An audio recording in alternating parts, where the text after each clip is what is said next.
Good morning once again, class. Please open up to page number 72. Now, in the previous video, we were studying about Tommy Caldwell, an adventure sportsman, and how who was very taken up by the Yosemite National Park and the two monoliths over there, which everybody wanted to climb, called the Half Dome and the El Cap or El Capitan.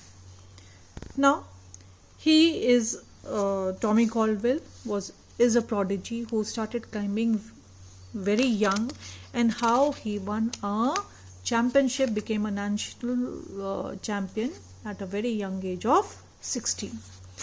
Now let us talk about the next half of the chapter. Talks about the obstacles or the hardships faced by Tommy in his career of rock climbing.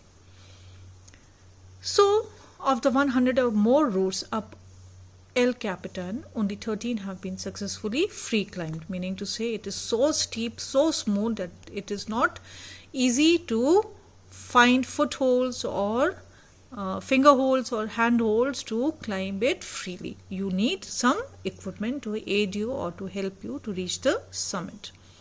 Now, like you know that Mount Everest also has two routes. One is a little bit difficult and one is easy, and depending on the weather, the climbers use it. Similarly, El Cap also has 13 routes to the summit.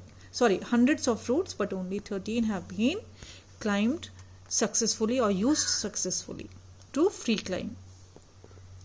Of these, the most difficult is called the Dawn Wall. So now, hence, we are talking about the title of the chapter, Dreaming of the Dawn Wall. So over here, why dreaming of the Dawn Wall? Tommy had always dreamt about climbing the summit through the route called Dawn Wall. Tommy's dream was to free climb the whole route in one trip, in just one go. In 2000, Tommy and 3 other climbers were in Kyrgyzstan climbing up in Pamiralai mountain range when they were shot at and then captured by Uzbekistani rebels. After 6 days of being held hostage, Tommy managed to overpower a guard and get free. The 4 climbers had to trek 29 kilometers before they found help. So they were held in such a remote area. The suffering and fear they had experienced had a deep effect on Tommy and the other climbers. So when you go through a very dangerous situation in your life, then your whole outlook of life or your perspective on life changes. Tommy has been reported as saying that the experience made him realize that if he could cope with being held hostage, he could cope with anything. So maybe they were being regularly beaten up, not given enough food to eat, they were kept in very animal-like conditions. So it had a profound effect, not just on Tommy, but the other 3 climbers also. Then in 2001, now see, 2000 and just the next year, disaster struck again. Tommy was working with a table saw when he had an accident and chopped off the top of his index finger. Now see children, when we are talking about a free climber, then he needs all his fingers to be intact to hold on, to support the weight, the weight of his entire body. And now he has chopped off his index finger. Despite the pain, he acted quickly and put the piece of his finger in ice to stop the blood flow. When he got to hospital, the doctors were able to sew his fingers back together. They were able to attach each and every nerve of the finger. However, they told Tommy that it would never recover fully, that maybe he can use it to maybe scrape something, but then to support its weight, to help the other 4 fingers to support his weight, that he will not be able to do. So it was limited. The working of his index finger, the tip, was limited. Tommy knew that having 9 fingers was a serious problem for a professional climber, but he also knew that he would not be able to climb well if one of his fingers could not grip properly. So now see, what does he do? He asked the doctors to remove the tip, and with his father worked on making his hands stronger than ever before. So instead of making do with that finger and not working, so he asked the doctors to again remove the tip of his finger. Many people thought that his climbing career was over. It wasn't. So this is, what does it show? Determination, hard work and perseverance, not giving in to pain, overcoming obstacles. Much to everyone's surprise, Tommy's climbing technique continued to improve. So instead of giving up, he improved his climbing technique. He was mentally and physically strong. He knew that he could withstand hunger, thirst and pain. From where did he learn all that? When he was kept as a hostage by the Uzbekistani rebels. He could keep calm when faced with fear, danger or difficulty. So this also he learned from his time when he was being held a hostage. If he came face to face with a challenge, he dealt with it head on. So this particular paragraph is very important in describing Tommy and his outlook on life. Tommy Caldwell trains every day. He runs in the mountains for 12 miles. He trains his muscles with weights and he practices his climbing on a specially built wall in his house. He began to focus his time and effort on his long-time goal of climbing the Dawn Wall. Long climbs are divided into pitches that are roughly the length of a standard climbing rope. So after climbing a particular distance, you wait. Now, Tommy worked with his climbing partner, Kevin Jorgensen to map out the pitches on the Dawn Wall. So it is very important to plan the route ahead. They planned a route of 32 pitches. Two of these, 14 and 15, are some of the most difficult climbs in the world.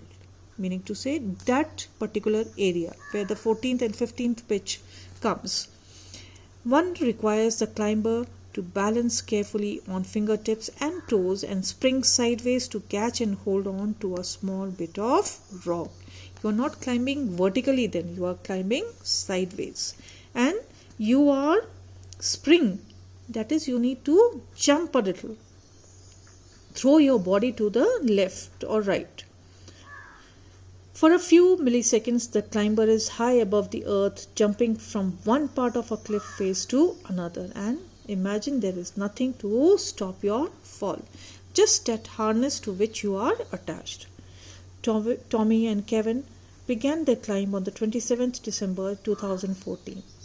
They slept in tents that were hung from the cliff face. If you have seen some documentaries of these rock climbers, then you must have seen how they tie the hammock to the cliff edge and how they sleep in over there, and how on small ledges they even cook their food.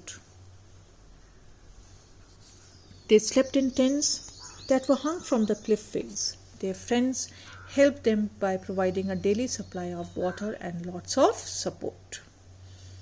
Sometimes, if it wasn't cloudy or cool enough for them to climb in the daytime, they had to climb at night. So the weather also, lot of heat, then what happened? It saturates your energy. You do not have enough reserve energy because you are dehydrated also to have that kind of physical strength to do that kind of strenuous climbing.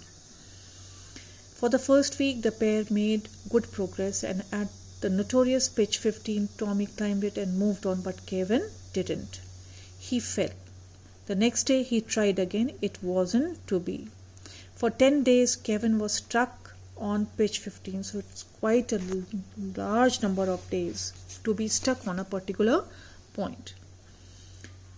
His fingers bled, his muscles ached, and his spirits were low. So anybody will feel distressed and depressed also, that on 10 that he has been trying to climb a particular stretch and he has not been able to do it. Now Tommy did not want to go too far ahead without Kevin, but it looked like he might have to. So they both were so close to each other that Tommy did not want to go ahead without his friend. Then on the 9th of January, Kevin made it through pitch 15. So finally Kevin made it. The crew on the ground who were supporting the climbers celebrated and Kevin's spirits lifted. So finally, when he was able to do the unachievable as far as Kevin was concerned, he celebrated and he felt good about himself again. Soon the two men were back together, free climbing where no one had free climbed before. On 9th January 2015, Tommy Caldwell and Kevin Hoggeson became the first people to free climb up the Dawn Wall of El Capitan. No one had ever managed to free climb up the Dawn Wall before. In order to understand just how steep and difficult the climb is, we can compare it to another 3,000-foot route on El Cap. Salathwe Wall. Tommy Caldwell free climbed all the way to the top of Salathwe Wall, trekked down to the bottom and climbed up a different way. This amazing feat took him 24 hours. The climb up the Dawn Wall The climb up the Dawn Wall had taken nearly 18 days. 10-11 days, especially when Kevin was not able to make it through the 15th pitch. So it's a very inspiring story about a person who, despite his physical handicap, and over here it really mattered a lot, because just a little bit of loosening of the fingers or the fingers not being able to hold the weight of the climber, they could have fallen to certain death. So I want you to go through the chapter once again and learn the meanings of all the difficult words which are given over here. And I will be posting the question answers on the eCare app. Please make sure that you do the same in your English literature notebook, and we will be doing some language work and working with words also from this chapter. Thank you.